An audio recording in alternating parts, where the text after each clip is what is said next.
विश्वानि देव सवितर्दुरितानि परास्तुव यद्भद्रं तन्ययास्तुव। ॐ शान्ति शान्ति शान्तिः। नमस्ते। इस शुभ वर्तमान के समय में जिन्होंने हमको कार्य करने के लिए, सेवा करने के लिए, प्रेम करने के लिए, भक्ति करने के लिए और ज्ञान प्राप्त करने के लिए इतनी सामर्थ्य दी है कि हम अपना जीवन धन्य बना सकें और इस समाज का जीवन धन्य बना सकें, ऐसे परम प्रभु को याद रखना और उनके प्रेम में अपना सेवा करते रहना, यह यदि हमसे होता रहे तो इससे और अधिक की कोई अपेक्षा नहीं है। मनुष्य को सिद्धि मिल जाती है और ऐसी कोई भी वस्तु नहीं है जिसकी उसे प्राप्ति न होती हो। मनुष्य सब कुछ प्राप्त करता है, हर सुख प्राप्त करता है जब वह सबका मूल, हर सुख का सुख का मूल परम पिता प्रभु को, अपनी हर कामना को समर्पित करता है और उन्हें ही अपना प्रेम का केंद्र मानता है, अपने जीवन का केंद्र मानता है,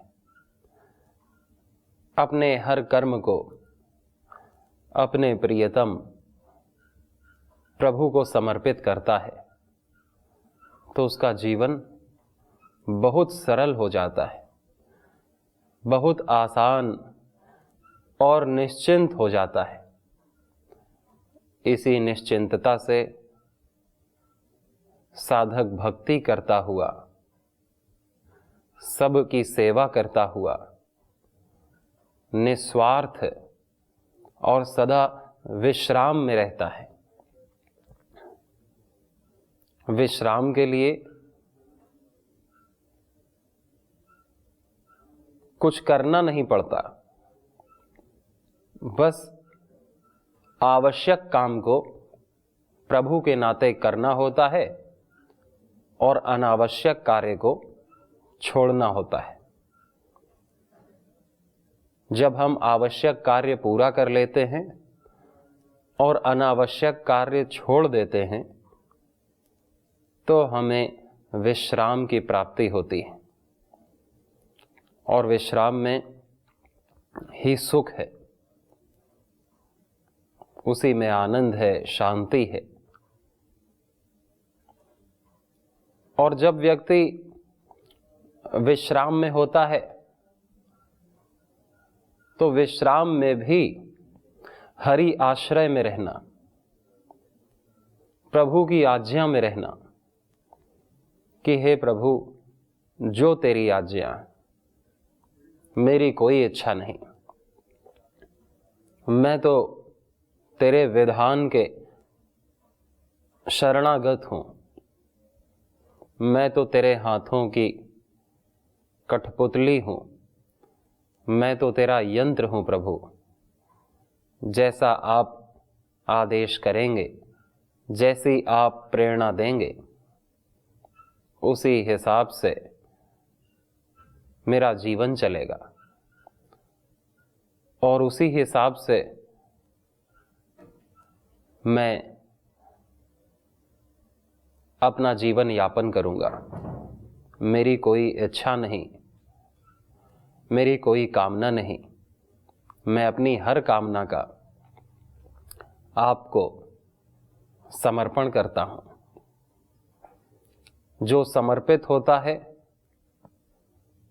और समर्पण बुद्धि के साथ अर्थात हरि आश्रय में रहता हुआ जो अपने कर्तव्य को करता है और अकर्तव्य को छोड़ता है, जो अपने धर्म का पालन करता है, जो अधर्म को छोड़ देता है, सत्य आचरण करता है और असत्य को छोड़ देता है, आवश्यक काम करता है, अनावश्यक छोड़ देता है, उसी को परम मुक्ति या परम विश्रांति प्राप्त होती है। और जब व्यक्ति विश्राम को प्राप्त होता है आवश्यक कार्य को करता हुआ, तो वो सबके काम का होता है। वो किसी को भी दुख नहीं दे सकता, वो किसी को भी दुखी नहीं कर सकता, क्योंकि उसके अंदर विश्राम है, सद्भाव है, प्रेम है, निष्कामता है। निष्काम व्यक्ति से किसी को कोई हानि नहीं होती इस धरती पर, वो सबके काम का हो जाता है। और जिसकी अभी अपनी कामनाएं हैं सुख लेने की, दूसरों से सुख लेने की इच्छा है, तो फिर दूसरों को कष्ट पहुंचेगा, क्योंकि उसे अपनी बात मनवानी होगी और अपनी बात मनवाने के संदर्भ में वह जो कर सकेगा करेगा। फिर कर्तव्य और अकर्तव्य का बोध गौण हो जाएगा। बोध रहेगा अपनी कामना पूर्ति का, अपनी सुख, अपने कार्य की सिद्धि का केवल बोध रहता है, तो उसमें धर्म अधर्म, कर्तव्य अकर्तव्य गौण हो जाता है। और फिर जो मनुष्य के लिए इष्ट होता है, उसके सुख की दृष्टि से, सुख की सिद्धि के लिए जो इष्ट होता है वह वो करता है अपने स्वार्थ के लिए, अपनी कामना पूर्ति के लिए, जिससे उसकी कामना पूर्ति तो हो जाती है, लेकिन फिर नई कामना जन्म लेती है। मोहवश राग द्वेष जन्म लेता है, अविद्या के वशीभूत होता है। और जिसके मन में भेद है, कामनाओं का, राग द्वेष का द्वंद्व है, फिर वह विश्रांति को प्राप्त नहीं होता। और जो विश्रांति को प्राप्त नहीं होगा वो थकेगा, रुकेगा, निराश होगा, हारा हुआ अनुभव करेगा, अपने आप को दरिद्र अनुभव करेगा और अपने आप को भय में महसूस करेगा। भय का अनुभव अपनी समाप्ति के, अपनी सुख की समाप्ति के, क्योंकि सुख कोई भी हो इस धरती का, वो आखिर मिटता है। एक तो सुख प्राप्त करने में दुख होता है कि मुझको यह वस्तु चाहिए या ये पद चाहिए, उसको प्राप्त करने में काफी मुश्किलों का सामना करना पड़ता है, प्रतियोगिता, कंपटीशन करना पड़ता है, उसमें दुख सहना।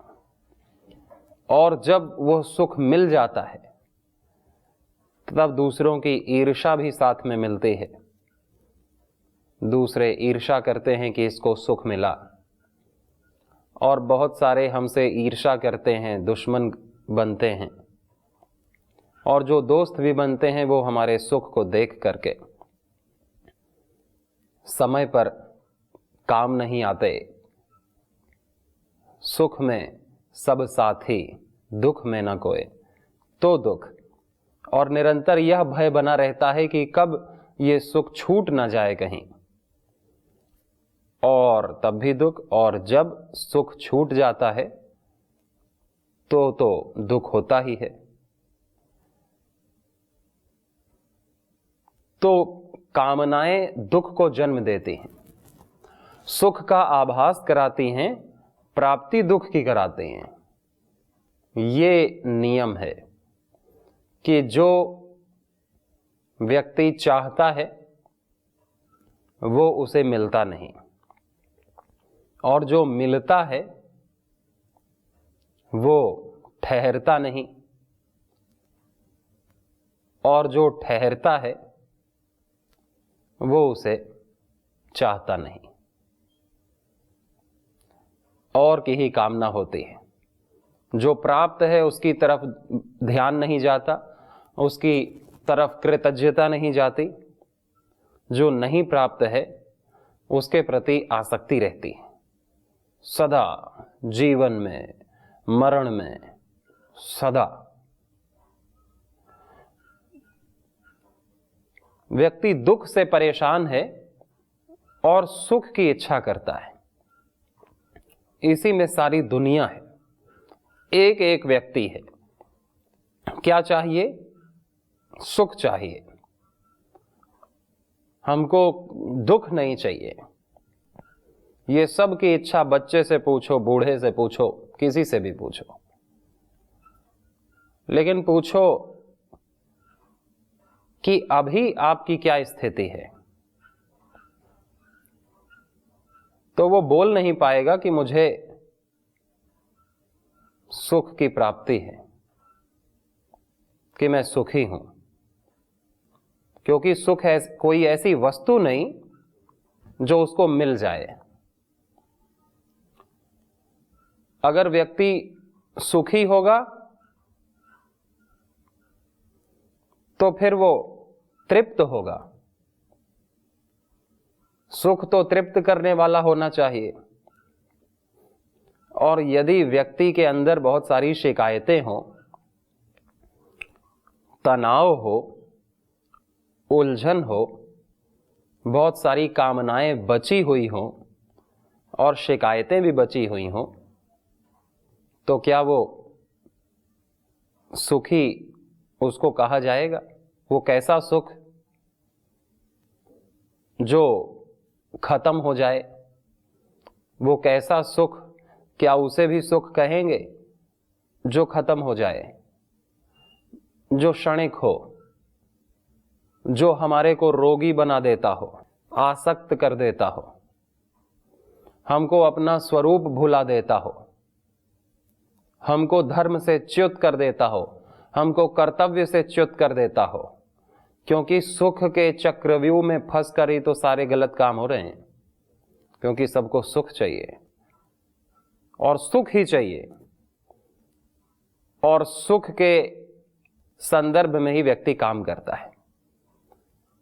कर्तव्य बोध के आधार पर नहीं, सुख के आधार पर, कि जिसमें भी सुख दिखेगा मैं वो काम कर डालूंगा, भले ही शास्त्र कुछ भी कहता हो, गुरु कुछ भी कहता हो। और सुख तो मन बताता है। मन को कोई चीज सुख देने वाली लगती है तो उसके प्राप्ति में लग जाता है व्यक्ति, और किसी चीज से दुख मिलता है तो उससे दूर भागता है व्यक्ति। तो कोई भी व्यक्ति अपने आप को कह तो देता है, कहेंगे आप कैसे हैं? किसी से भी पूछा जाए कि आप कैसे हैं, कहेगा आई am good, I M okay, अच्छे हैं, बढ़िया हैं, सुखी हैं। सबके मुख से ये निकलेगा। हाँ, कोई कोई व्यक्ति कह देता है कि मैं दुखी हूं, लेकिन ज़्यादातर यही कहते हुए मिलेंगे कि मैं सुखी हूँ, अच्छे हैं, बढ़िया हैं, ठीक चल रहा है। How are you? I am fine, I am good, I am better, ये कहते हैं। और यही परंपरा बन गई है कि कोई भी कुछ पूछे तो बोल करके बात खत्म कर देना। और ये ठीक भी है, क्योंकि यदि कोई व्यक्ति अपने मन की कामना बताने लगे तो कोई उसका क्या करेगा? अगर कोई पूछेगा हाउ आर यू, आप कैसे हो, और वो कहे कि मैं ठीक नहीं हूँ, मैं दुखी हूँ, मेरी ये कामनाएं हैं, तो फिर सभी ऐसा कहने लगे तो फिर एक नकारात्मक माहौल तैयार होता है। और किसी के पास इतना समय भी नहीं है, क्योंकि उसकी जो बोल रहा है उसकी भी वही हालत है और जो पूछ रहा है उसकी भी वही हालत है। तो कौन किसका दुख दूर कर सकता है? कौन किसकी कामनाएं दूर कर सकता है? बुझा हुआ दीपक किसी दीपक को जला नहीं सकता। पूरी दुनिया मिल करके भी एक आदमी की कामनाओं को पूरा नहीं कर सकती। ये सत्य है, ये इस धरती का शाश्वत सत्य है कि इस धरती में कोई सुख की प्राप्ति नहीं कर सकता। सुख का आभास व्यक्ति को क्रियाशील तो रखता है, किसी भी समय और अंतिम समय में भी व्यक्ति अपने आप को अतृप्त अनुभव करता है, अकेला अनुभव करता है और दूसरों से सुख की अपेक्षा करता है, जो दूसरों के पास भी नहीं है। वो खुद हमसे अपेक्षा कर रहे हैं दूसरे, और हम दूसरे से अपेक्षा कर रहे हैं कि वो हमें सुख दें, जबकि हमको यह ध्यान होना चाहिए कि सुख एक गुण है जो फील किया जाता है, जो अंदर से निकलता है, और वो एक स्थिति है तृप्ति की, पूर्णता की। यो वही भूमा तत्सुखम नाल्पे सुखम अस्ते। और जो अपने आप को अल्प मानेगा, थोड़ा मानेगा कि मैं तो कुछ हूं, नाचीज हूं, मुझे बहुत सारी चीजें चाहिए कुछ होने के लिए, मेरे पास बहुत धन चाहिए, दूसरों का अटेंशन चाहिए, सम्मान चाहिए, कुछ थोड़ा बल चाहिए, तब मैं कुछ बनूंगा, तो फिर वो अपने आप को अपूर्ण ही मानेगा, कम ही आकेगा। और जहां पर कमी है वहां पर दुख है, वहां पर सुख नहीं है। यो वही भूमा तत्सुखम। जो भूमा है, जो अपने आप को पूर्ण मानता है कि पूर्णमदः पूर्णमिदं पूर्णात् पूर्णमुदच्यते पूर्णस्य पूर्णमादाय पूर्णमेवावशिष्यते, कि मैं उस पूर्ण ईश्वर की ही दिव्य संतान हूं, मैं भी पूर्ण हूं, मैं भी तृप्त हूं। आत्मन्येव आत्मना तुष्टः स्थित प्रज्ञस्तदोच्यते। उसी को स्थित प्रज्ञ कहते हैं, जो आत्मा में ही सदा संतुष्ट रहता है, लेकिन फिर भी काम करना नहीं छोड़ता, कार्य नहीं, कर्तव्य नहीं छोड़ता कि मैं तो पूर्ण हूं, मुझे क्या चीज करनी है। न मे पार्थास्ति कर्तव्यम त्रिषु लोकेषु किंचना। मेरे भगवान खुद कहते हैं कि तीनों लोक में मेरा कोई कर्तव्य नहीं है, लेकिन मैं फिर भी मम वर्तमनुवर्तन्ते मनुष्याः पार्थ सर्वशः, क्योंकि सब लोग मेरा ही अनुवर्तन करेंगे, कर रहे हैं, इसलिए मैं अपने कर्तव्य का पालन करता हूं, इस सृष्टि को चला रहा हूं। भगवान को क्या आवश्यकता है इस सृष्टि को चलाने की? लेकिन जीवों को सुख आनंद देना, मुक्ति देना, भुक्ति देना। प्रभु दूसरों को सुख देने के लिए, जीवात्माओं को ज्ञान देने के लिए, जीवात्माओं को मुक्त करने के लिए हर बंधन से निरंतर प्रेरणा दे रहे हैं, गुरुओं का सानिध्य दे रहे हैं। इतनी सुंदर धरती नित्य निर्माण कर रहे हैं, माता पिता दे रहे हैं, इतने अच्छे अच्छे खाद्य पदार्थ दे रहे हैं, लेकिन हमको ये धरती रास नहीं आती और हम इसको भी गंदा करते हैं, खोद देते हैं। न फल रास आते हैं कि हम फल सब्जियों को छोड़ करके जानवरों को खाने लगते हैं, पक्षियों को खाने लगते हैं। इतने सुंदर सुंदर मनुष्य बनाए, पर उन मनुष्यों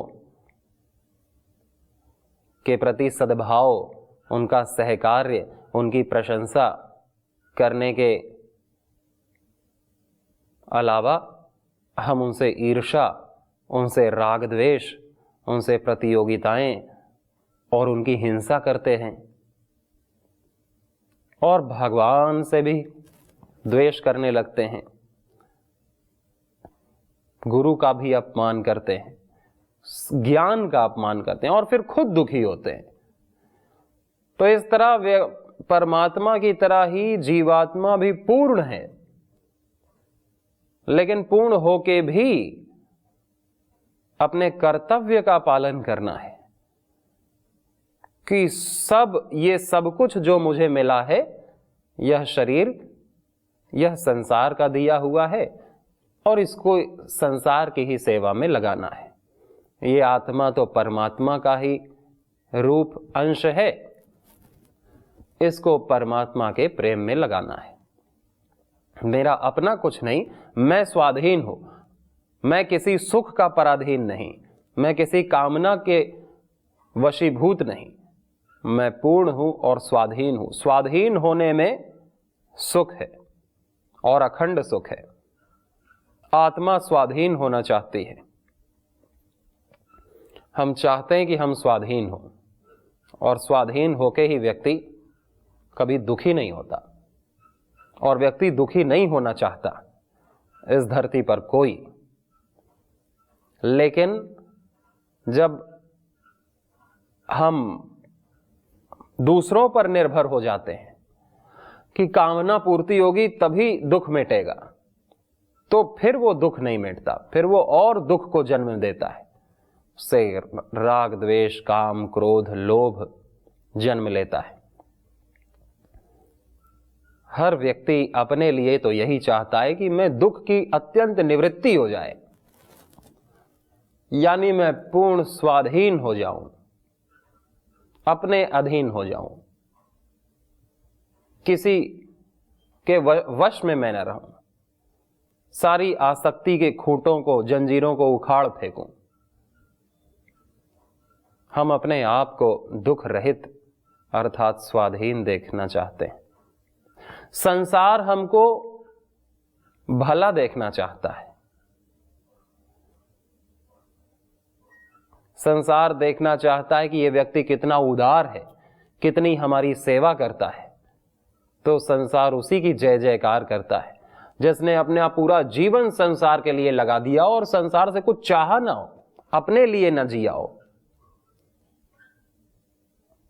अपने लिए वही जीता है जो अपने आप को अपूर्ण समझे और बार बार दोष करता हो। दोष रहित व्यक्ति भला हो जाता है और भला व्यक्ति से भलाई होती है, और जो भलाई करता है संसार उससे प्रेम करता है, संसार उसका कल्याण करता है, संसार उसकी सेवाओं को स्वीकार करता है और बदले में वो सब कुछ देता है जो संसार दे सकता है। सामान, संसाधन, यही तो संसार दे सकता है, क्योंकि संसार में संसाधन ही तो हैं। और इसलिए संसार देता है कि और सेवा कर सके, क्योंकि आज तक इसने बहुत सारी की है और संसार से और साधन की प्राप्ति होती है कि फिर संसार और संसाधन देता है कि और सेवा कर सके, जितना इसमें सामर्थ्य है। और वो सामर्थ्य देने वाला तो भगवान है। उस भगवान के प्रति पूरी प्रीति, उस भगवान के प्रति पूरी कृतज्ञता, प्रेम भाव कि मैं उसके लिए जी रहा हूं। भगवान हमें प्रेमी देखना चाहता है कि ये मन से प्रेमी हो जाए मेरा, यानी मैं तो घट घट में व्याप्त हूं सबका, इसका प्रेम एक दो के लिए नहीं, इसका प्रेम सर्वव्यापक हो जाए। भगवान तो हमें प्रेमी देखना चाहता है। ये संसार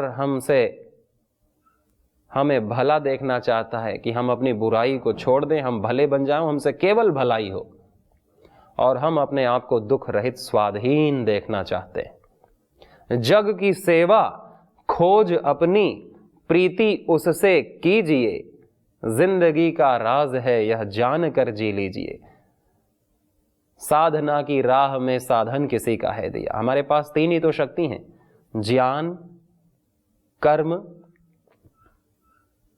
और भाव। तो ज्ञान तो अपने लिए है कि हम अपने को जान सकें कि मैं पूर्ण हूं। पूर्ण व्यक्ति आसक्ति कामना रहित हो जाएगा। भाव परमात्मा के लिए कि परमात्मा के प्रति मेरा प्रेम भाव हो, और कर्म संसार के लिए कि संसार के प्रति मेरे सत्कर्म हो, निष्काम कर्म हो। तीन ही शक्ति भगवान ने सबको दी हैं, ज्ञान, भाव और कर्म की।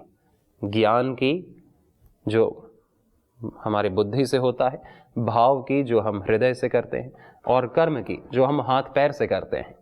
इन शक्तियों का सदुपयोग करके हम तीनों को तृप्त कर सकते हैं, स्वयं को भी, संसार को भी, भगवान को भी। एक को भी तृप्त किया तो तीनों तृप्त होंगे, क्योंकि तीनों एक ही हैं। त्रिपुटी एक हो जाती है। अंत में अध्यात्म में अद्वैत ही है। सभी को बहुत शुभकामनाएं। नमस्ते।